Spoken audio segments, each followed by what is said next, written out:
What's going on, guys? Welcome back to #AskGSM. Here today, edition 355 for September 16, 2020. I am Graham Jason Matthews. Hope you guys are doing well. If you want to send in a question to the show, you can do so by tweeting me on the Twitter machine at WrestleRant with the #AskGSM. Find me on Facebook as well, facebook.com/Graham.gsm.Matthews. Leave a comment on the post that I usually put up on Tuesday nights, if not on the wall itself. And last but certainly not least, drop your question down below in the comment section on this very video. I'll include your question in next week's edition. So with all that being said, let's get right into it here. Starting with Hand Sanitizer from YouTube, great name. Their question was, started tuning back into wrestling like a year or so ago. Been noticing a lot less of any submission or diving finishers, and a lot of running strike finishers like running knee or elbow or punches. Any reason for that? I miss wrestling slam finishers and all those other types.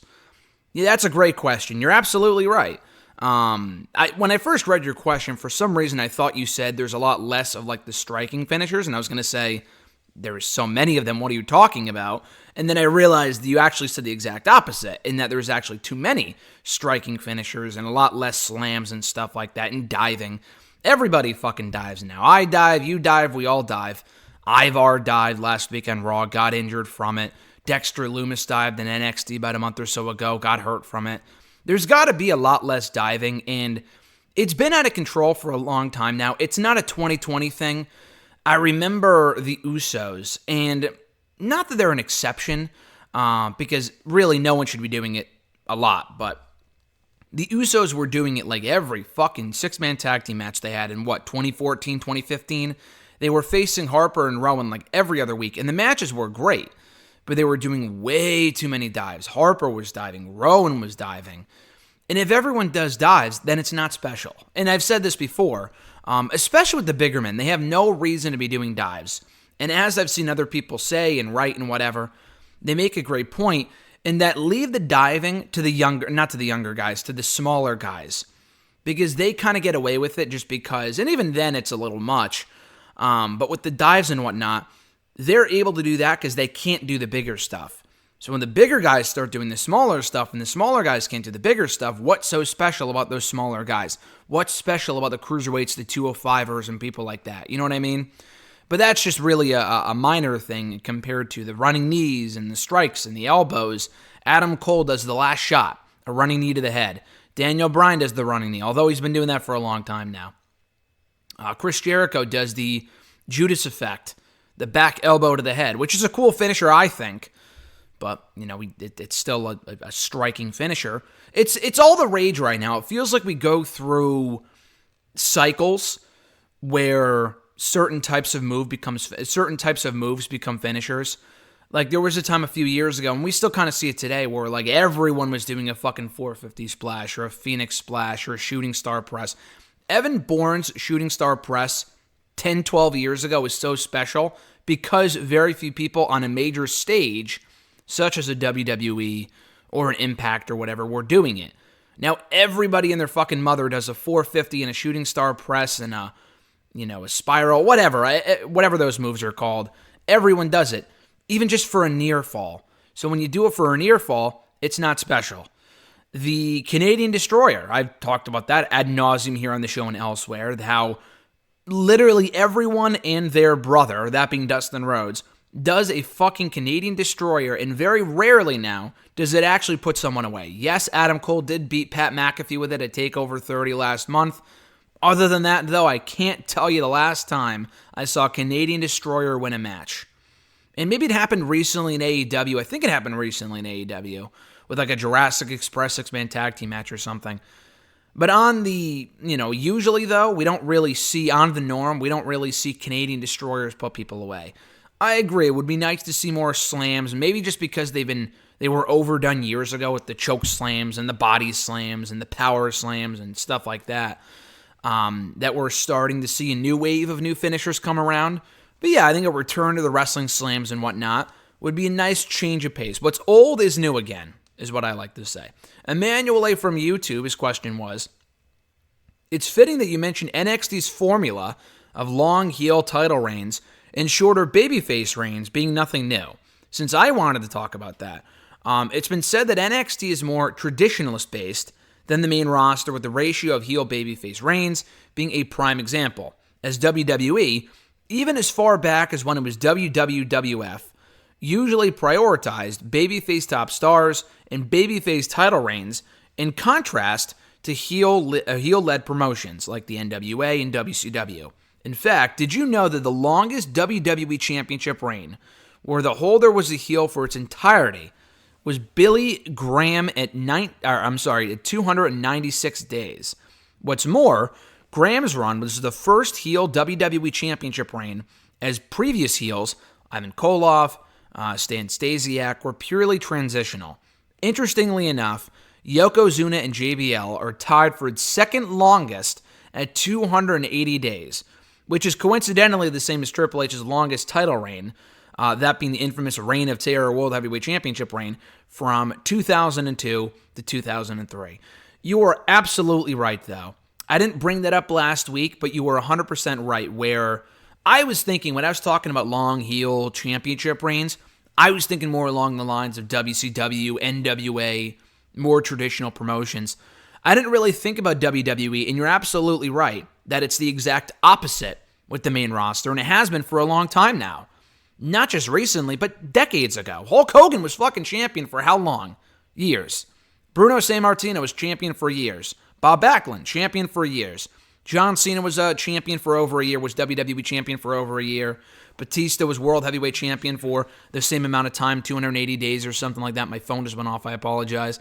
We had CM Punk reign as champion for 434 days, but he was a babyface for a majority of that run. For the last 6 months, he was a heel, but prior to that, though, he was a babyface for a good chunk of it, for like the first 8 months or so. Who is the other person I was thinking of? Oh, obviously AJ Styles was champion for over a year as a babyface, never once turned heel. So this has been happening for a long time now in terms of long babyface title runs. Becky Lynch was, not a WWE champion, but she was the Raw Women's Champion for a solid year and never once turned heel. She was a babyface the entire time. And I feel like, although sometimes that can work, I thoroughly enjoyed Punk's reign, Styles' reign. Punk changed it up halfway through. And I think his reign worked so well in that second half. Had he not gone heel, I don't know if we would still be talking about his WWE title reign to this day. Just because at a certain point after he went heel in the summer of 2012, the whole thing was, I've been champion for X amount of days, no one can beat me, I'm the greatest champion of all time. I'm going to surpass Bruno Sammartino as the greatest champion of the modern era, as the longest reigning champion, blah, blah, blah. So it worked by the end. And we remember the 434 days because he mentioned it so often. With AJ and Cena, they were champions for a while. I don't remember how many days exactly they were champion for because they never really brought it up. Maybe the commentators mentioned it once or twice. We just know they were champions for over a year. Punk hammered it into our heads that he was champion for 434 days because he said it constantly. Brock Lesnar was another exception in being a long reigning heel champion from WrestleMania 33 in April of 2017 until the summer of 2018 at SummerSlam 2018 in August. That was like a bad example of it just because he was never on the show. He only had a handful of championship defenses. It was a bad time for Raw. He was a part-timer. So that's not exactly a great example of a long-running heel champion type of thing. I will say that. But yeah, you were absolutely right. Yokozuna, JBL, long-reigning heel champions, and I completely, not forgot about them, but that was so long ago. Yokozuna was champion from 90, and even he dropped the belt and then won it back. He won it at WrestleMania 9, lost it that summer to Hogan, and then regained it for 9 months. Not over a year, only 9 months, not a full 12 months. JBL was champion from the summer of 2004 until WrestleMania 21, and when he dropped it to John Cena. But other than them, and the Brock Lesnar reign, which I hardly count, because the guy was barely around when he was champion in 2014, 2017, 2018, whatever. I don't really count that, but those are probably the most prominent examples in the case of WWE's championship history. And those were all from so many years ago. So you're absolutely right. I don't know for what reason, but WWE likes their long babyface championship reigns, which in some cases can be fun and cool and refreshing, but not when a lot of people do it, but at a certain point, it just gets boring. And I can't speak for the Hogans and the Brunos and the Backlunds just because I wasn't around back then. But I know with AJ, at a certain point, we were thinking, okay, Joe's got to beat him for the belt, or this guy's got to beat him. I love AJ. He's had a great reign, but they got to drop it at some point. Like, it's just getting boring to see the babyface conquering the heel every single time. When you vanquish all your heels, it's not exactly... It's not, it's the same thing with NXT, though. If you do too much of one thing, it's not fresh anymore. I would bear more to see more heel championship reigns, as long as the reigns aren't shitty, like a cheating heel or whatever. We don't really see that too often in NXT, which I appreciate. But they got to switch it up, which is why I would like to see Balor have a longer reign, which I'm not betting on, but, we'll see. You say, his initial reign was one of the longest ever. Neville was also one of the longest reigning NXT champions ever, and they were both baby faces. So it's not impossible to have a long reigning babyface champion in NXT. It's not common. Same thing on the main roster, but both brands, I would argue, got to switch it up. Although if I had to pick, what would I rather see? A long reigning heel champion or a long reigning face champion? I would rather see a long reigning heel champion, because it's going to mean more when they get beat, and people are going to want to see them get beat. Whereas with the babyface, same thing, but it's not the reaction you're going for because they're supposed to be cheered. But you also want to see him lose so we can move the fuck on. You know what I mean? The first Twitter question comes from @RayBornigan, John Ritland on the YouTube machine. Check out his show. Real honesty with John Ritland. Great content as always. His first question was, so they're not even trying with Retribution anymore, are they? Was his question. You are absolutely right, John. They are no longer trying with Retribution. But that's also willing to imply that they were even trying in the first place. Now, I don't know if I would go that far, because they did seem to try in the beginning. It's one of those things, I feel like, where they feel like they have this great idea, like either everyone in the back or just Vince himself thinks, oh man, this is such a great idea. And then when they see it put in practice and they attempt to execute it, they see how dumb it is. And they see how no one gives a fuck about it, or how there's no end game. I can clearly tell you from watching the show every week and watching the storyline play itself out, there is no fucking endgame here. They didn't know a month ago. They don't even know now. And that's not a stretch to say. I will go back to literally less than a year ago with the Eric Rowan Cage thing. And is it different? A little bit, because it's not as stable, it's not as prominent.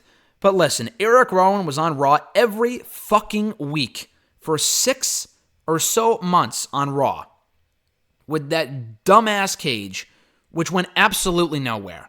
Rowan himself is confirmed in a great interview he did with Chris Van Vliet a couple of weeks ago that there was never any endgame to that. He wanted there to be an endgame. He pitched ideas, they turned him down, but up until they revealed the Spider, maybe until like a few weeks beforehand, it's not like when they started the storyline, they had any idea of what it was going to be. They had no fucking clue. They just had him go out there, win squash matches, just because. Just because. So why would Retribution, with that being less than a year ago, why would Retribution be any fucking different? They haven't unmasked anyone. And I think I was discussing this with RJ over text the other day when I said they just got to unmask them. And he mentioned, well, we already kind of know majority of who the people are. And yeah, we do by looking through the masks. And you can clearly tell some of them are like Mercedes Martinez and Mia Yim and Dominik Dijakovic. That doesn't mean that's who it's going to be when they take off the masks, though. That's not necessarily what it means. That it's going to be absolutely Dominik Dijakovic. They could have used a Vanessa Bourne or a Chelsea Green for those initial attacks, but haven't used them since. I have no idea. But I'm assuming the people under the masks are likely who it's going to be at this point. That's not confirmed. This is WWE we're talking about here. This is WWE. Never give them the benefit of the doubt when it comes to stuff like this. Sometimes I'm willing to, but with shit like this, I'm not. Because I just don't think there's any endgame here whatsoever. I really don't. So I thought this week it sucked. I thought Raw this week was actually kind of solid. It wasn't a bad show. It wasn't as epic as they were kind of making it out to be. Asuka and Mickie James I enjoyed for the most part until it kind of fell apart down the stretch. That was unfortunate. Like the Rollins-Dominic match I thought was good. The main event was all right before it was interrupted by Retribution. Retribution was on the show like fucking 3 times this week. They're either never really on the show, and now they're exclusive to Raw. Like, who gives a fuck? Who even could possibly care? And the thing is, even if it is Dominik Dijakovic or a Mia Yim or Mercedes Martinez, why would these people want to even be on Raw? You would think they would want to stay in NXT. Are they mad about not getting called up? I don't even listen to the promos anymore. The terrible edited audio of their voices and whatever, I don't even listen to those promos anymore because the verbiage is terrible. The material they've been given to work with is awful. They give us no hints as to what they're about, who they are, what's going on here. It's just a lot of white noise. It's a whole bunch of nothing here. It's a whole lot of fucking nada. So who could even possibly care? John's second question, non-wrestling related, but with the delay of Black Widow and many other film releases until later next year, has this been a pretty uneventful year for movies? Or has it put more focus on streaming services to give some perhaps underappreciated films the spotlight? That's a great question. John would know more about that than I would about like the underappreciated films. I don't watch a lot of movies on streaming services. I would say this pandemic, this period of the last 6 months that we've been in with no movies, the movies closed down around here. I think exactly 6 months ago today. I think they closed down on that Monday, March 16th. And I remembered I was 316 because Raw was that night. And I was telling Alexis, let's go watch Inside Out. What was that movie that came out? Onward or whatever. The new Disney movie, the new Pixar movie. We were excited to see it. We were going to go see it. And then the movies closed down literally that night. So we're like, okay, I guess we're not going to go see it. And they ended up putting it out on Disney Plus later that month, which was cool. But at any rate, other than that, I can't really think of many movies I've watched during this period that came out now that I thought were overly amazing, that I can think of, off the top of my mind right now. I will say, and again, John, you would know more about that because you're more privy on like the Netflixes and stuff like that. I think that this period has really brought out the best in documentaries.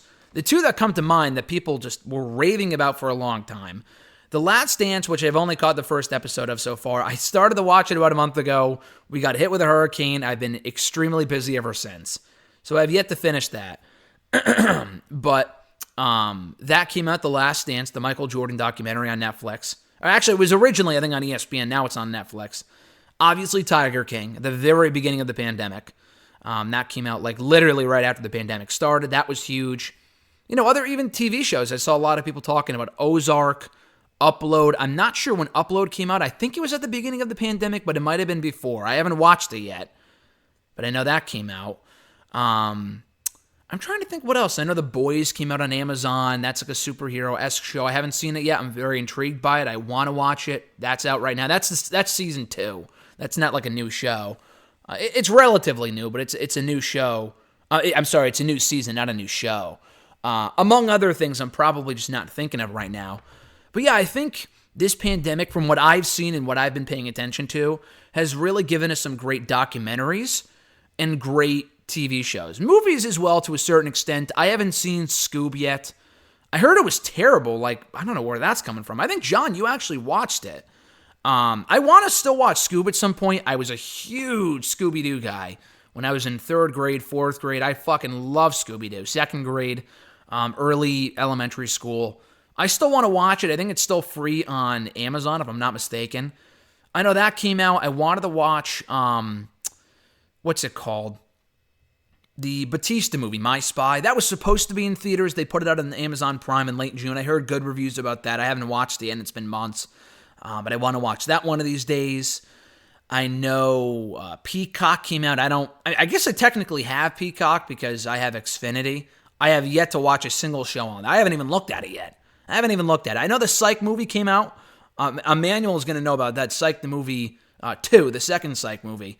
That came out in July, and I have yet to see it. Because I kind of want to watch it like with my brother or something, and he's not here right now. He went back to school. I don't want to watch it by myself, and Alexis doesn't watch Psych, so I got to find like a good person to watch the show with. But yeah, other than that, I can't really think of any movies that came out that I thought were overly amazing in any of these streaming services. But it's funny you mention that, because I actually went to the movies last night.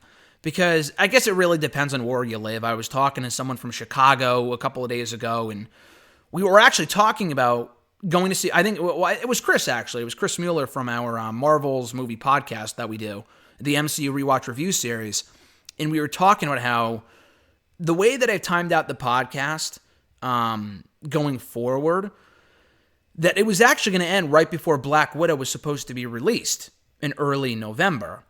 But then after I saw Wonder Woman get bumped until, I think, Christmas, it got bumped, I think it was supposed to come out in June, and then they bumped it to October. And I was thinking, okay, that's cool, I'm supposed to be away, and I think in Massachusetts is, I'm definitely going to Massachusetts. I'm going away in early October to Mass for a couple days with Alexis, and I'm thinking, we can go see Wonder Woman, the old movie theater that I used to go to when I was in college, because where we're going is near where I used to go to school. Because again, the movie theaters around here are mostly open. They only opened a couple of weeks ago, and I wouldn't go if I didn't think it was safe. But we saw Jurassic Park for literally $2 a ticket a couple of weeks ago. They are airing classic movies. They're airing Black Panther right now, Galaxy Quest, some cool stuff. They had Back to the Future a while ago. We saw that in the drive-in a couple of months ago. So, anyway, with the movies and whatnot, we were going to go see Wonder Woman in early October. It got bumped to Christmas. So that's disappointing, but they got to do what they got to do. So as soon as I saw that, I'm thinking, okay, there's a good chance Black Widow's probably going to get bumped. And we were talking about how, can you go see it when it comes out in early November so we can review it on the show in a couple days after it comes out. He didn't know if he would be able to go see it when it came out, just because he lives near Chicago, and a lot of the theaters over there, because it's a hotspot for COVID right now, are closed. It doesn't even matter at this point, because it looks like they might be delaying the movie. That report came out yesterday, which really sucks. But they got to do what they got to do. I know the Disney Plus option is more likely now than it was maybe a few months ago. Just with the release of Mulan and whatever. I don't give a fuck about Mulan. I wouldn't pay $30, let alone watch it for free. The remake, I should probably specify so RJ doesn't send me an angry text about Mulan. I just don't give a shit about Mulan as the remake or whatever. I heard it got bad reviews anyway. But I don't love Mulan enough to the point where I'm thinking, okay, I gotta watch this movie, let alone pay $30 for it. Give me a fucking break. Maybe Black Widow, I wouldn't pay $30 to watch it by myself. I think that's just a waste. But maybe if I gathered a few people, I mean, safely, obviously, but like watched it via like online, via Disney Plus, and then we just shared our screens or something. I don't know. Something along those lines, so it would justify me paying $30. Okay? And I would be willing to do that. Mulan, no. But Black Widow, it sounds like they're not even going to consider that. Maybe.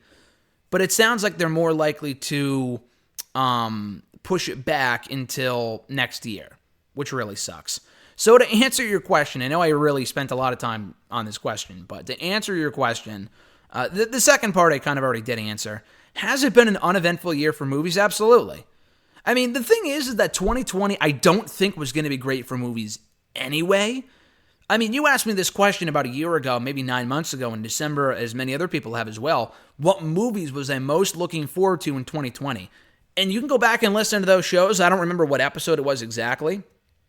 It was definitely like late December of last year, early January of this year. But I said there's not many. I was looking forward to Venom, which was supposed to come out next month, and it got bumped. Wonder Woman, I liked the first one. I just said I was disappointed it got bumped. I was really only looking forward to seeing the sequel recently just because there's nothing else out. The New Mutants I heard wasn't really good. I don't know if I'll go see that at any point. I had a chance last night to go see a movie. It was either New Mutants or Tenet. Now, I saw Tenet, and this is probably not the place to talk about it. I can go on forever about the movie. I liked the movie. It was confusing as fuck, but I expected that. It's a Christopher Nolan movie.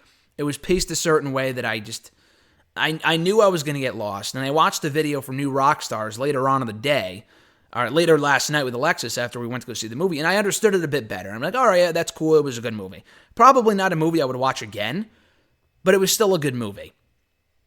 So anyway, other than Tenet, again, we saw Jurassic Park a few weeks ago. We saw Invisible Man before the pandemic happened. That was all right. Not a movie I would rewatch willingly, but it was decent. We saw the Sonic the Hedgehog movie. Again, that was really just more. There really wasn't many options even before all this shit started. That's what I'm trying to get at here. We saw Jumanji 2 in January. And that actually came out last year. I enjoyed the sequel. The first one was better. I enjoyed Jumanji 2, but it actually came out in 2019, not 2020. So yeah, it's been a very uneventful year for movies. It was going to be an uneventful year anyway, but the pandemic just really, it got rid of any good movies that were supposed to come out this year. So I would expect Black Widow to be moved now that Wonder Woman's been moved, which is unfortunate, but it is what it is. You got to do it safely. They want to make as much money as they can. I get it. But I really just want to see these movies. You can't wait forever. At a certain point, you got to release them somehow, some way. Christopher Nolan was so fucking desperate to get Tenet in theaters that he didn't want to wait any longer. And he got it, and I think it bombed like financially because just no one's there. Like when we went to go see it last night, $5 Tuesday, there were maybe 4 people in our theater, maybe the entire building. I don't want to say 10 people, but it was like 10 to 15 people. Like I could tell from looking at the parking lot when we got there. And it wasn't like at 10 o'clock. It was at 6 p.m., 7 p.m. There was almost nobody there. So it was one of those things where it's just no one wants to go out, and I don't blame them. But it's a really unfortunate year for movies, and I feel like the worst is yet to come for movie theaters. And we've discussed this before with your questions, John, about how this might be it for movie theaters. Definitely certain ones have to close their doors for good because they can't afford to stay open with the current circumstances. It's just really unfortunate all around. Let's see. At noob_n_co 1991, his first question from Twitter was, do you think Sasha Banks versus Bayley will be held off until WrestleMania 37? Hopefully we might see Sasha back at some point this week, probably, and see a conclusion at Hell in the Cell next month in October. Why would anyone want to see Sasha back this week? She got the shit kicked out of her 2 weeks ago. Why would you bring her back so soon? And I know she already is going to come back. Unless it's like an update from like the hospital or the hospital or home or whatever. To have her back in the building for the show, even if it's in a fucking wheelchair, would be a massive mistake. Why? I don't even know why they're even doing this. Maybe to pop a rating, but like, we already know we're getting Bayley and Nikki at the pay-per-view, which I'm not saying they should do Bayley and Sasha, but what's even the point in bringing back Sasha right now? If you really want to sell people on Nikki Cross as a championship challenger, you got to build her up a little bit more and not focus on Bayley and Sasha, because all you're doing with that is reminding people that's the bigger feud at play here. That's what we're headed towards. That's where we're going anyway. But I feel like bringing back Sasha into the fold before they can even do the match is a massive mistake. So I hope it's just Bayley comes out dressed as Sasha, or it's like an update via satellite, which it doesn't sound like it will be. So I'm very skeptical as to how they're going to handle this thing. But I don't think they should blow it off at Hell in a Cell. You have a money feud right here. They've been waiting 4 years. You got to make sure you do it fucking right. This isn't, you make it sound like, oh, it's Sasha and fucking Becky Lynch where you have 2 pay-per-view matches and then you move on. That's not what this is. They've been building this up for so long now that to do it at a pay-per-view or 2 this soon would be such a massive mistake. And I've said before, I think I said last week here on the show, could you do one match before they face off at WrestleMania? Absolutely. Would I do that match at Hell in the Cell? No, I wouldn't. I would keep Sasha off as long as possible. But not only that, I just feel like Hell in the Cell is the wrong place to do it. Now, I know Survivor Series has the brand warfare. I just don't want to see their first match, their first major pay-per-view main roster match, be inside Hell in the Cell. That's why the pay-per-view's got to fucking go. The show's sucked for years now, but I don't want to see their first match be blown off inside Hell in the Cell. That to me just doesn't make any sense at all. So I really, really hope that that's not what we're heading for here. I would rather see them hold off until WrestleMania when it matters most, the grandest stage. So we'll see where they go with it. I'm not overly optimistic they're going to do the right thing and do it at WrestleMania. They'll very likely do it before then. She's fucking advertised to come back this week. Come on, man. That's way too soon. She was beat up so badly that to be kept off the show for 2 weeks, only 2 weeks, is disgraceful. But I can't say we didn't see this coming because we know WWE's track record with this shit, so I can't say I'm surprised. Noob's second question here. If Sasha versus Bayley is going to be held off, do you think that WWE is going to hold off also an Asuka versus Shayna Baszler until live crowds come back too? Let's hope that WWE builds both Asuka and Shayna like they were in NXT. Yeah, I hope so. Asuka's been doing some very good work this year. She is not the killer that she was in NXT. The whole fun games, all the face paint, and the face paint's a nice touch. Like the whole clown shit, she comes across as a fucking clown.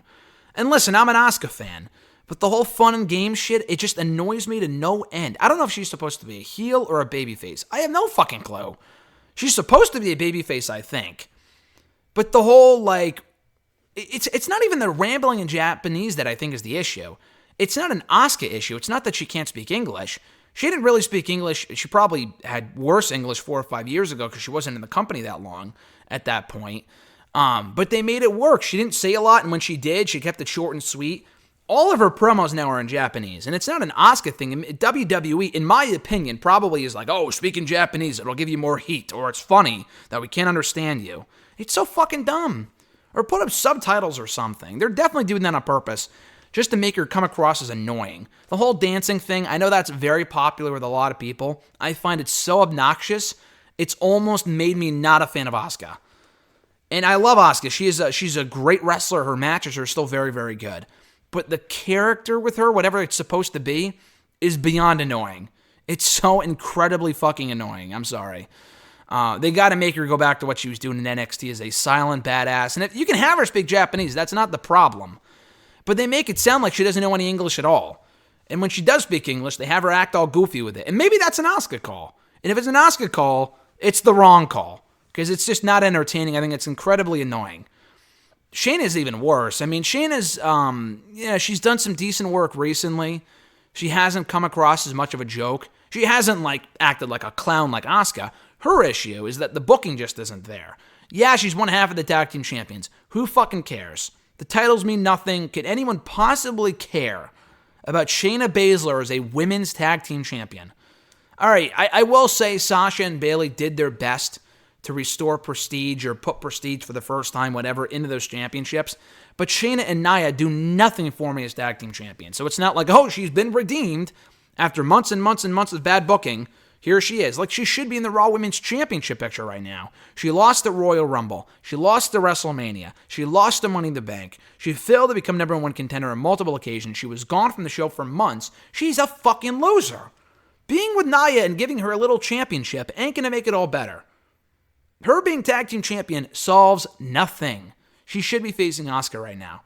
I know that's not your question. Your question was, do I think they're going to hold off on Asuka and Shayna until live crowds come back? No, they shouldn't. They can't even hold off on Sasha and Bayley until live crowds come back. Because literally, dude, it could be years. I doubt it's going to be years until we get any fans. I'm sure we're going to get fans by next year. Like some fans, like 10% of the building or something. I'm sure that's inevitable. But we're not going to have a packed house. Like this idea of Sasha and Bayley tearing it down in the Barclays Center the same way they did 5 years ago at TakeOver Brooklyn is not going to fucking happen. It's just not going to happen. We are so far removed from that. I can tell you right now, it's not going to happen anytime soon, if not for the next 5 years. What are you going to drag this on until we have 100% people back in the building? You can't. I think they can drag out Sasha and Bayley now that they've had them turn on each other. And now that Bayley attacked Sasha so badly, they can bring back Sasha in a few months or at the Royal Rumble or whatever. But that's not because I think fans are going to be back by then. I just think storytelling-wise, that's the right move to make. This whole notion about, oh, let's do this when the live crowds come back. They're bringing back Jeff Hardy's old theme song when live crowds come back. Well, you better get used to the current Hardy Boys theme because we're going to be hearing that for a long time because I don't think crowds are going to be back in a while. They thought crowds would be back by September. We thought crowds would be back in June, and I'm an idiot. We're all idiots for thinking that. But that's because we didn't really know the full extent of this current pandemic. Now that we know, and it doesn't look like it's going to be over anytime soon, we can't hold off any longer on certain stuff. You can't. What are they going to hold off on Drew? Like, imagine if they had Brock win at WrestleMania with the mindset being, and WWE, to their credit, made the right call in going ahead with the show and under the way that they, doing it the way they did. Imagine the mindset and keeping the belt on Brock, having Drew lose in the main event of WrestleMania, and then waiting to put the belt on the guy until fans came back. It was never going to fucking happen because we're not getting fans back until at least next year.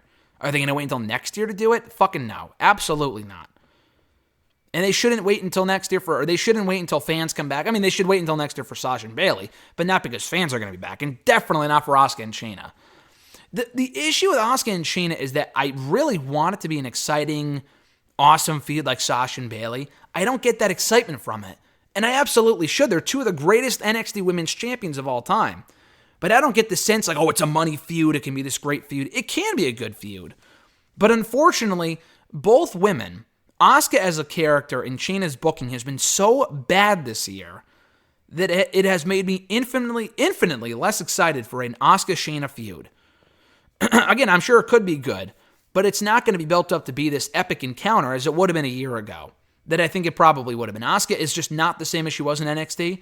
And even though Shayna's only been here since the beginning of the year, Shayna isn't either. She's also very, very different booking-wise. She's not this unstoppable badass. She's not this unstoppable badass, you know what I mean? Like, she went undefeated as champion for like a year and a half. She wasn't beaten pretty much at all. And now she gets beat like every other week. She got fucking pinned by the Riot Squad last week on Raw. So anyway, I just don't really care. I mean, I want to see the feud, and we should be getting the feud right now. Asuka needs challengers. Why the fuck is Zelina Vega in the title picture, who has literally won 2 matches ever in WWE? On her own, she has only ever won 2 matches, and that includes her time in NXT. Why the fuck is Zelina Vega getting a title shot when you have Shayna Baszler right there holding the tag titles? Who cares? At Golden Ace Reign, their first question, is Retribution's WWE version of Aces and Eights? Abso-fucking-lutely it is. 100%. And I've said that before. And I've said before that, and a lot of other people have said this too, that Retribution feels like WWE's hybrid of the Nexus in Aces and Eights. But it's not even close to the Nexus. The Nexus they ruined after a certain point. But those first few months were great. And they only ever really started to get boring or old after John Cena beat him. Now, Retribution hasn't even had a match yet, and they're already old, because they're doing the same shit week after week. The Nexus did the same thing. They beat they beat a lot of people up week after week. But we knew why they were on the show. We knew who they were. We knew their motivations and what they were gunning for. And they attacked different people. They went after Bret Hart one week. They went after John Cena one week. They went after the Raw roster one week. They went after fucking Ricky the Dragon Steamboat one week, and I don't think we've seen him on the show. He's been on the show since then, but I think he suffered a stroke or something, like a really serious health condition right after that attack. I don't know if that triggered it or whatever, but he's not really been on the show much at all since then. But anyway, the Nexus was actually a great angle until they fucking butchered it. Retribution was never a great angle. Aces and Eights was also never a great angle. And that angle was around for a year and a half. Now, if we are doomed to be dealing with this Retribution bullshit for the next year and a half, I don't even know. Because it's already been a month or two, and I'm already sick of it. The Aces and Eights shit, they also showed up wearing masks. They did more with Aces and Eights. I'll give Impact some credit with Aces and Eights than they did Retribution. But the same thing for the first few months. They just showed up at random wearing masks, beating people up. And the ultimate reveal of these people was so random. One person was Mike Knox. Who gives a shit? One of them was Doc Gallows, Luke Gallows, whatever. I think that was his Impact debut. That was kind of interesting. But they had D'Lo Brown in there. They had Taz in there. It just got like Wes Briscoe. Who gives a shit? Who cares? Who could possibly give a fuck? So that whole faction sucked. I can't remember a single memorable great Aces and Eights match. It served no purpose. They had Devon there for a while. The Bully Ray reveal when he won the World Championship was kind of cool. I thought that was really well done. But he was the best part about that group, and he was the only one that benefited. D'Lo Brown was a non-factor by 2013. The guy was no longer an active competitor. Wes Briscoe got fired. I feel like Garrett Bischoff was in that group too. And if he was, he ended up getting fired soon after along with his dad. Doc Gallows left actually in the middle of the angle. They had Mr. Anderson in there as well. And like he was supposed to be like this big breakout babyface, and that lasted for all of a month or two. Bully Ray was the only one that benefited from Aces and Eights. Aces and Eights was a complete waste of time, as Retribution. At least they revealed Aces and Eights after a while, but it took months. It took months. They debuted, I believe, in June of 2012. They didn't reveal the first member of the group until Bound for Glory, which was 4 months later.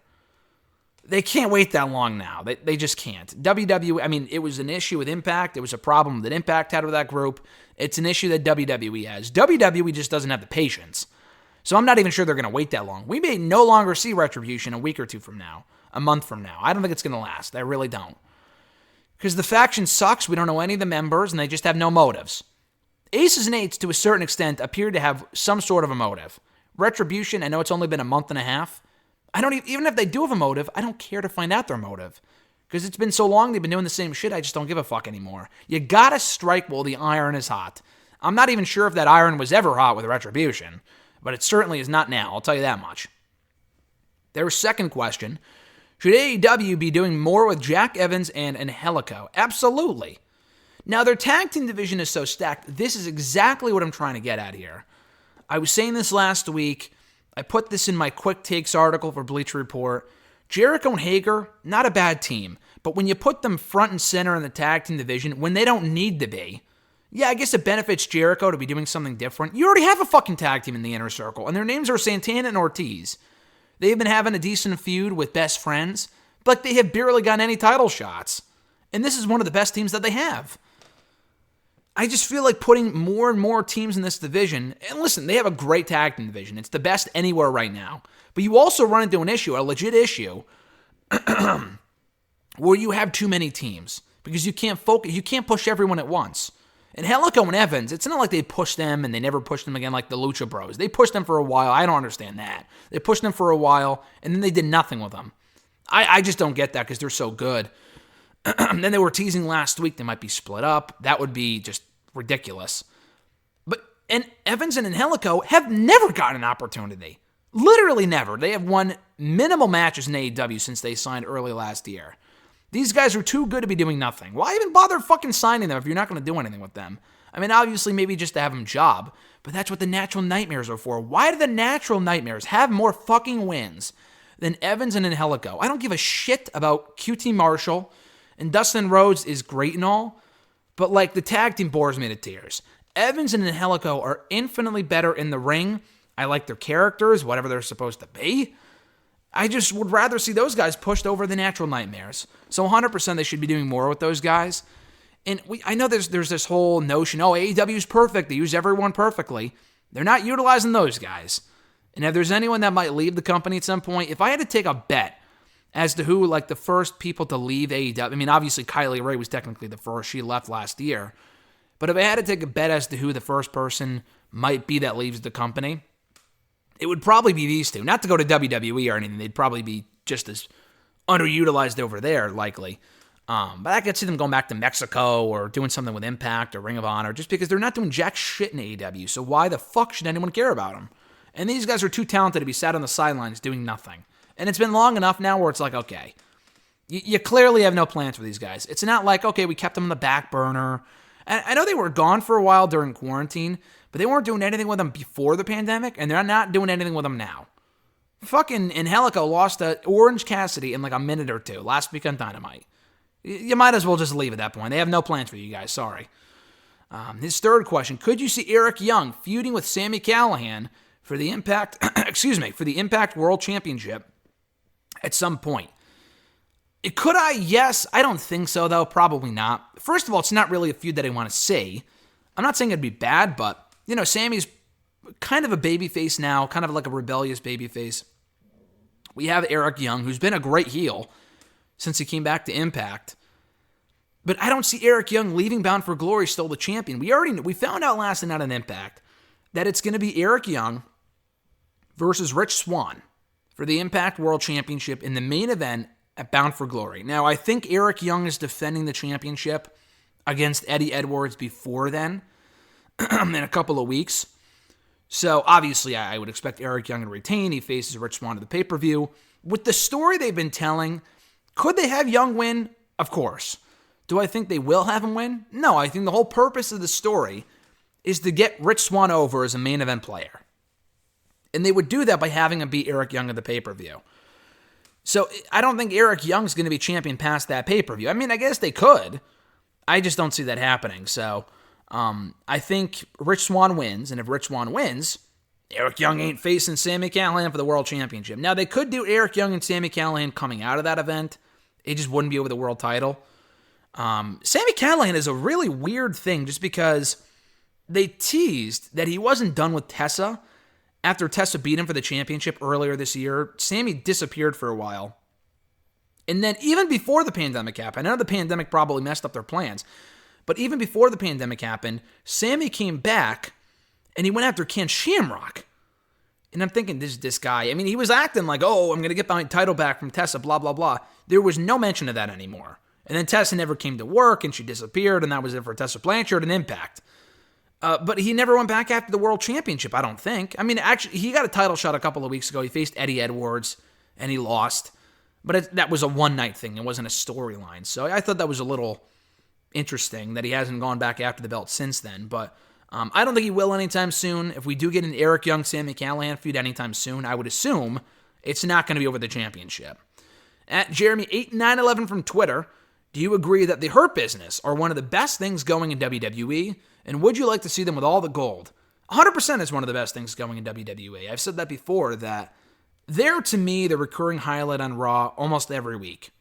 I like Drew McIntyre a lot. He's done a great job as WWE Champion. The Cedric heel turn ties into the Hurt Business stuff. Like, the tag team division is cold as ice right now.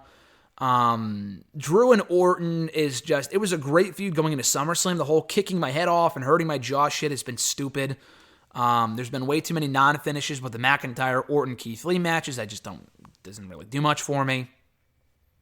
The United States Championship scene.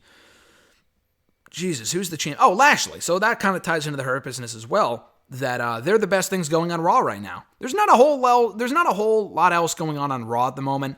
The Iconics chasing the Riot Squad chasing the tag titles. I like the Riot Squad, but the best story on the show right now is the Hurt Business, easily. Getting Cedric Alexander into the ranks was one of the best decisions they could have made. I think that I tweeted out yesterday, and MVP retweeted the tweet, that I thought I was watching an astrology show instead of Raw on Monday, because all I saw were stars. When I saw Cedric, Bobby, Shelton, and MVP come out wearing the suits on Monday night, they looked awesome. They looked sharp. They looked great. So yeah, I'm really digging the Hurt Business. I said that from the fucking start, that I think putting Bobby with MVP was really, really, really smart. And I'm very glad that just because Bobby lost to Drew a few times, that they just haven't given up on the guy. Like, they gave him a championship. They brought Shelton into the group, which was a great move. And bringing in Cedric, too, was also very, very smart. So, yeah, would I like to see them with all the gold? Absolutely. Now, the way that I would like to see it shake out, now this isn't going to happen, I don't think. It would take a while. So, Bobby's the current United States champion. What I would do is I was going to say have Cedric and Shelton go after the tag titles. MVP wins the United States Championship for the third time or something, for real this time. And then Bobby wins the World Championship. I still want to see Bobby as the World Champion, but I would switch MVP in Cedric. MVP at this current stage of his career, if he's going to be holding any gold, which he probably shouldn't be, it should probably be the tag titles. MVP and Shelton make more sense as a tag team than Cedric and Shelton kind of make sense because they were teasing tension initially. Maybe they work out their differences. But, I don't know, MVP should probably not be a singles champion in 2020. Cedric has never been United States champion before. He deserves that spotlight. So I would like to see Bobby with the world title. I would like to see Cedric as United States champion. And I would like to see MVP and Shelton as the tag team champions. I don't think that's a lot to ask for. I would love to see that. Is it possible? Yeah. Will they do it? Probably not. But WWE loves to put all their belts on one group. We've seen it before. They did it just last year with New Day. They did it with Undisputed Era. They did it with the OC, all in the same year. So there's nothing stopping them from doing the same thing with the Hurt Business. We might even see it coming up soon with Legado del Fantasma. Santos Escobar is the current Cruiserweight champion, but it might not be far off that we see Legado del Fantasma's Joaquin Wilde and Raul Mendoza win the tag titles from Breezango. So that could also be happening soon as well. At RJ_Marceau, his question was, presuming that Dominic Mysterio is done with Seth Rollins, What do they do with him now? So I'll tie this into the next question from @Iwagu91 because this tied in perfectly here. His first question was, does it look like WWE is planning on a romantic angle between Murphy and Rey Mysterio's daughter, Aaliyah? Now, I tied that in because RJ, well, he didn't say it in his tweet. He was texting me all day yesterday saying that Aaliyah should end up with Murphy and that she should turn heel on the Mysterio family because all the focus has been on Dominic. I'm not saying that doesn't make sense. I just have no desire to see a family affair with the Mysterio family. Having Dominic in there is enough. We don't need this, unless the daughter's been training or something, which I don't think has been the case. I don't know. I feel like they're going to get to a certain point where people are going to be sick, if they're not already, of seeing the Mysterio family on the show. Just leave it be where it is. Rollins has beaten him 3 times. So what do you do with Dominic? What do you do with Aaliyah? The whole Dominic-Aaliyah thing, I'm sorry, that's fucking weird. Aaliyah and Murphy thing, I don't think it's a romantic angle. I don't think WWE would put a 31-year-old with a 19-year-old. Pretty sure that's how old she is. That just seems fucking gross to me. But not only that, but they're supposed to make you feel bad for Murphy. So it's not a heel. I don't know where RJ's getting this whole heel thing from. Murphy's supposed to be a babyface. Rollins is the one that's beating the shit out of Murphy. We're supposed to feel sympathy for Murphy. Aaliyah managing Murphy, like, you don't need to do that shit. First of all, it's fucking gross because it's a 31-year-old and 19. Is it legal? Yes. Legally, yes. Is it ethical? Probably not. Listen, age gaps are age gaps. 10 years, 15 is pushing it a little much. Anything more than that is just whatever. Love is love to some people, whatever. But she's fucking 19, dude. She's 19. She just barely got out of high school. From a storyline standpoint, you're going to put someone that just graduated high school with someone who's, I was going to say who's bachelor party you're probably going to, but you might be well past that point if you're 31. Adam, that just doesn't sit well with me. Like from a serious standpoint, like assuming they actually do that, I was joking with RJ yesterday. I don't think they should do that at all. I think that's really stupid. I don't want to see Aaliyah on the show every week. They got to move on from the Mysterio stuff because again, if they have them on the show any more than they have, people are gonna get sick of it. I guarantee you. And it's a wrestling fan thing. You're right, it is. But I just don't see there being any need to see Angie on the show every fucking week. If it's there to serve a purpose as part of a program, then maybe. The problem is that the program should be over. Rollins has beaten Dominic 3 fucking times. If you wanted to give Dominic an upset victory, Monday was the time to do it. It was a steel cage match. You could have had Dominic escape the cage and pick up this fluke victory over Rollins and then end the feud there or whatever. He's lost 3 times. You have said better than anyone, RJ, along with myself, you lose 3 times to someone, you're a fucking loser. Dominic's a loser. He's got to move on. I'm not even saying that he absolutely should have beaten Seth, but because he didn't, you got to move him back down to NXT. How do you expect me to take this guy seriously if he's lost to Seth Rollins 3 times and then he goes after the United States Championship? I don't know. I don't know what I said here on the show. I know Jeremy asked me a couple of weeks ago would I want to see him in like the United States Championship picture. You can't rush the kid. He has been good, but it's going to get to a certain point where it's like, okay, you got to progress. Like, you can't. He was really good because we weren't expecting him to be that good. It's going to get to a certain point where you're expecting more out of him and he can't deliver because he hasn't really improved at all because he's been on the main roster this whole time. I think he should go back to developmental, have Rollins beat the shit out of him. He disappears for a while. Maybe, I don't know if that's the smartest call because you want to maintain the momentum, but maybe he disappears for a while and resurfaces in NXT.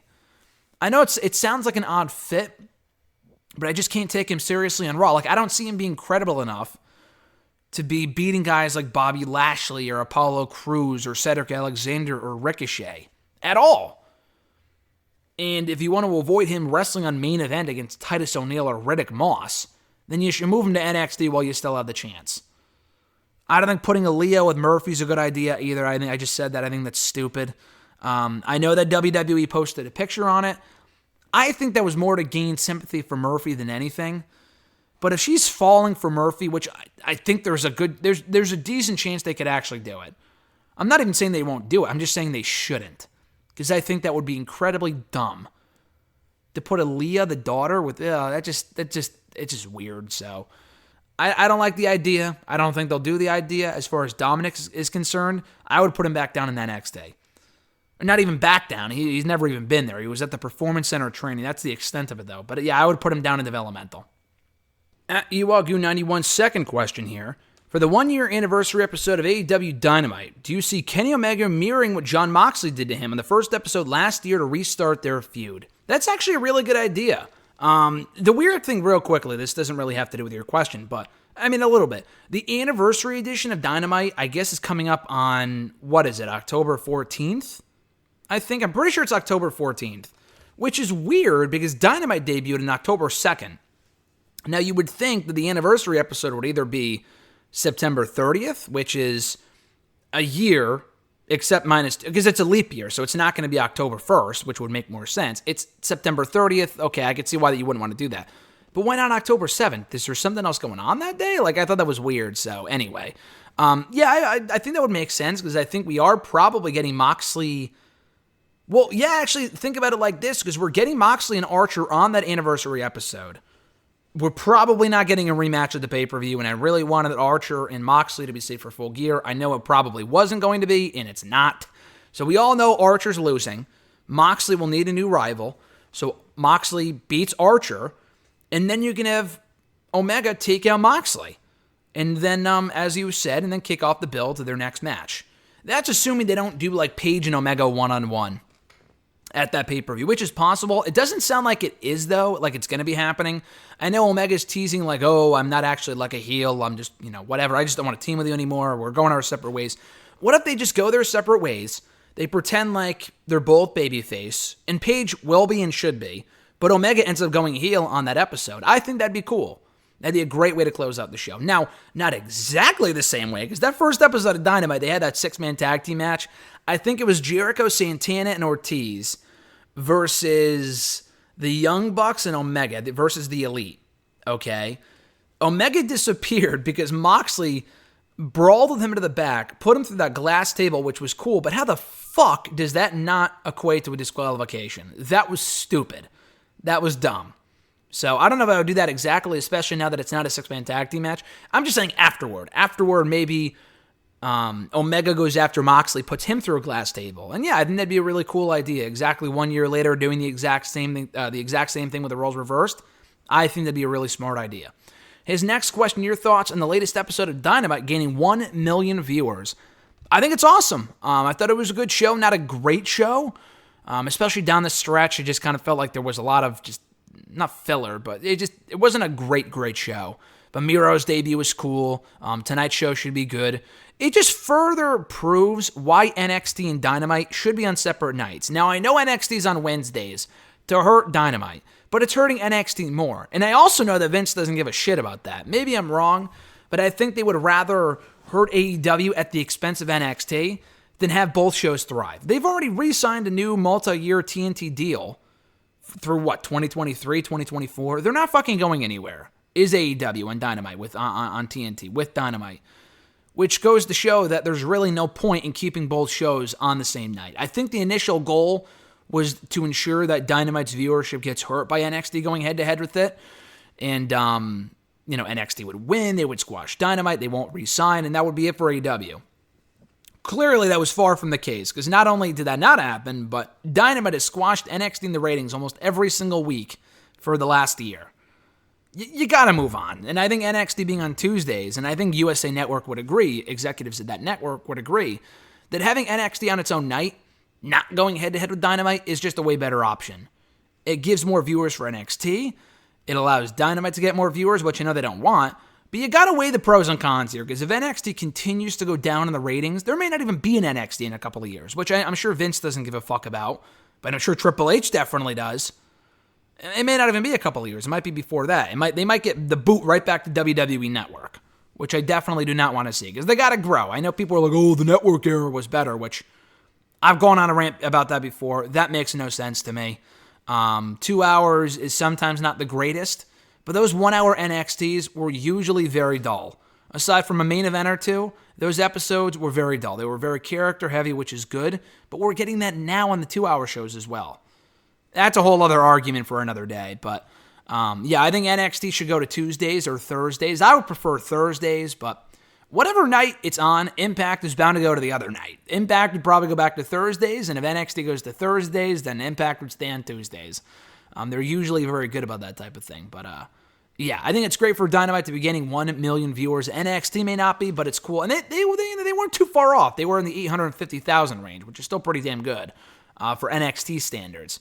Dynamite, though, well-deserved. And hopefully, we have not seen a wrestling show really grow in viewership, for the most part, in a long, long time. Yeah, Impact being on Access, but that's just because they weren't anywhere before. So, of course, they were going to grow, and I would hope they would. But like Dynamite being on the same network now for a year hasn't really grown its audience at all. They debuted with 1.4 million viewers. They haven't gotten above that since then. I would love for them to, though. So hopefully at some point they can. And we can see some real growth with the show, especially at a time when there's a pandemic. That's really impressive. Is that going to happen? I'm not banking on it, but that's my hope, though. His next question, do you think it was a bad idea for AOP to split from Paul Ellering? It was. It wasn't the final nail in the coffin of AOP.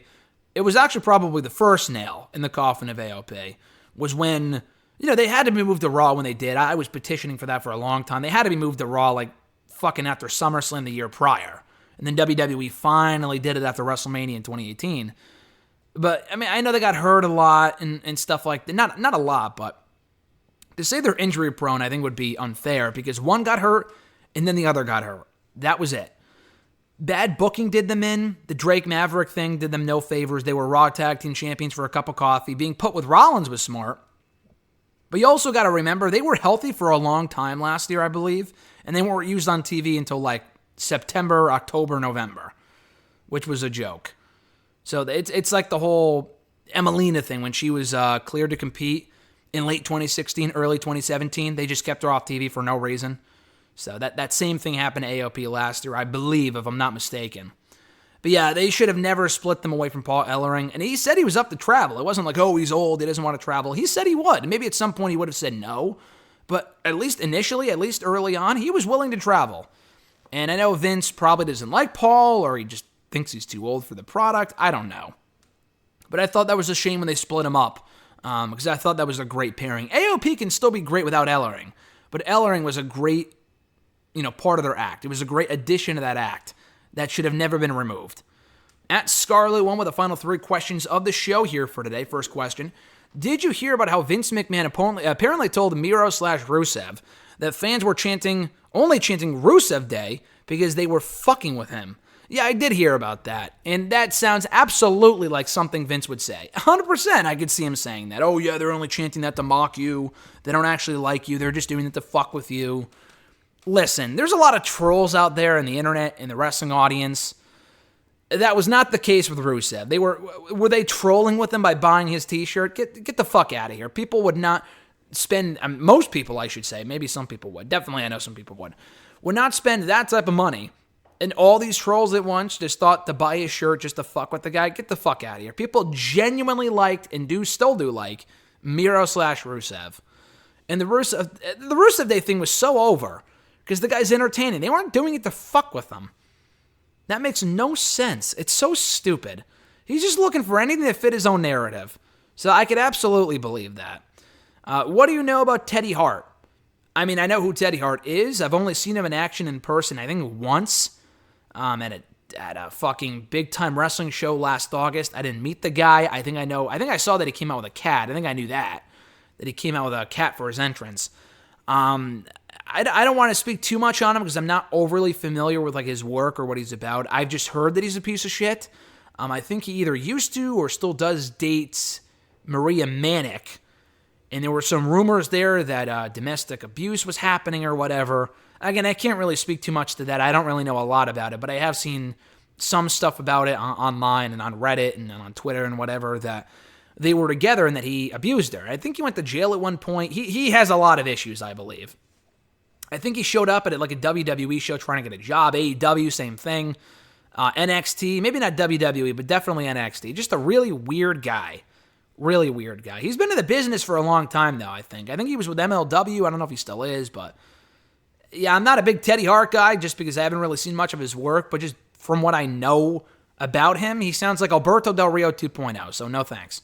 Final question of the day, also from @Scarlet1. Did you hear Batista's comments about not wanting to be compared to The Rock or John Cena and saying he wants quote-unquote good roles and doesn't care about Fast and Furious or Bumblebee? Now, I actually didn't see that, which I'm surprised by, just because I'm a big Batista guy. I follow him on Twitter. He tweets a lot of political stuff now, but I do follow a lot of the stuff that he says about his acting career and whatnot, but I did not see that. So the fact that he said good roles is interesting. I mean, I don't think it was... in the article that you linked me to, he's not shitting on The Rock. He idolizes The Rock. He idolizes John Cena from an acting perspective. I think he was just saying that he doesn't want, filler roles. Bumblebee, though, I didn't see the movie. I didn't think it was terrible from what I heard. Maybe it was a bad movie, but it was one of the Transformers movies. I don't really care about those personally. But, I mean, that's not like a throwaway role. I mean, John Cena was in some pretty bad movies. I mean, let's be honest. But so is Batista, from what I'm sure. I mean, he's talking about good roles, but the guy was in some pretty shitty movies early on. I didn't see Riddick. I don't think he did amazingly well. He was in, again, that My Spy movie. I heard it was good. I don't know if it was a giant success, though. That doesn't sound like one of those roles, this doesn't fit me, or this fits what I'm going for, so let's do that. I'm better than all these other roles. It was a kid's movie. The Rock was a part of fucking Race to Witch Mountain, what was the quarterback, the football movie, The Game Plan, The Tooth Fairy. Batista, he did My Spy. He was in Stuber. Listen, I really enjoyed Stuber. Was it an instant classic? No, it's not. Fast and Furious, to be quite honest with you, I think Marvel's better, but there's not a big difference. It's a giant franchise. The Fast and Furious movies, by and large, have been very well received. So for Rock and Cena to be doing those movies, it's not that they're bad roles. I'm not really sure where he's getting that from. And again, I'm not really sure if that was a shot at those movies specifically, but from what you're saying here, and I didn't read the whole article that you linked me to, but I mean, Fast and Furious, listen, I don't love the movies. They are very good. I've seen the last couple. I saw Hobbs and Shaw. I enjoyed it. I'm not really sure what the issue is here. I don't think Rock and Cena at this point are taking shitty roles it happens. Everyone gets a bad role once in a while. I think, listen, you might call Jumanji shitty, but it made way more money and it was better than Hotel Artemis. And I enjoyed Hotel Artemis, which was Batista's lower level movie that came out about a year or two ago. Very few people saw it. Wasn't in theaters long. It was gone pretty quickly. Jumanji was a way bigger movie. Fast and Furious was way fucking bigger than Hotel Artemis. And maybe Hotel Artemis was a better role for Batista. But Fast and Furious, I mean, it's not like he's shitting on, I don't know. I'm not really sure what he's getting at here, because those are decent movies. Again, I haven't seen Bumblebee. But it's not like John Cena signed on to do some campy comedy, which he's done before, but so is Batista. You know what I'm saying? You know what? Let's look at Batista's filmography right now. Because I know a few of the movies that he's been in. I haven't seen all of them. Let's see. Because obviously he's in the Marvel movies, but those are kind of like the Fast and Furious, where it's a giant franchise, and people enjoy them. They make a lot of money. So listen, he was in Guardians, My Spy. I saw Stuber. I enjoyed it. He was in Spectre. Spectre looks... I enjoyed Spectre. I was going to say Dune. Dune looks good. I don't know if Blade Runner 2049 did terribly well, though, and Batista wasn't even in it for too long. So, I mean, I don't know. It kind of makes it sound like he's above these certain roles, but it's like, I don't know. Not every movie you've done, buddy, is a fucking knock out of the park. Bushwick, I've never even heard of that. Escape Plan with Sylvester Stallone. Escape Plan 2. Or Escape Plan 3, Escape Plan 2. I haven't seen any of those movies. Final Score. Those don't sound like great roles to me. Maybe they weren't. I just didn't see the movies, but I haven't even heard of those movies. I don't know. I'm not overly familiar with the guy's filmography, but yeah, just a weird comment, I guess, to make, because I don't think he's above anything at this point. He's not like fucking Leonardo DiCaprio. None of them are. But The Rock and John Cena, Batista might have made more money from his movies than Cena. I'd really have to go back and check that. I don't know. I'm not really sure, because Batista's been in bigger movies, but Cena's done more. The Rock has obviously made the most money out of anybody, so I don't know really. But he said he wasn't taking shots, so I guess it's kind of a weird comment to make. And a weird way to close off the episode, but that was episode 355 of #AskGSM here today. Thank you guys, as always, for checking out the show. We will be back next week with more questions to answer. If you want to send in a question for me to answer here on the show, you could do so by tweeting me on the Twitter machine at WrestleRant with the hashtag AskGSM. Find me on Facebook as well, facebook.com/Graham.gsm.Matthews. Drop a comment on this very video. On the Facebook page. I'll be sure to include it in next week's video. In addition to this video as well, the comment section down below, drop your question in the comment section. I'll be sure to answer your question next week as well. That being said, guys, have an awesome rest of your week. I'm Graham GSM Matthews, and I'll catch your ass down the road.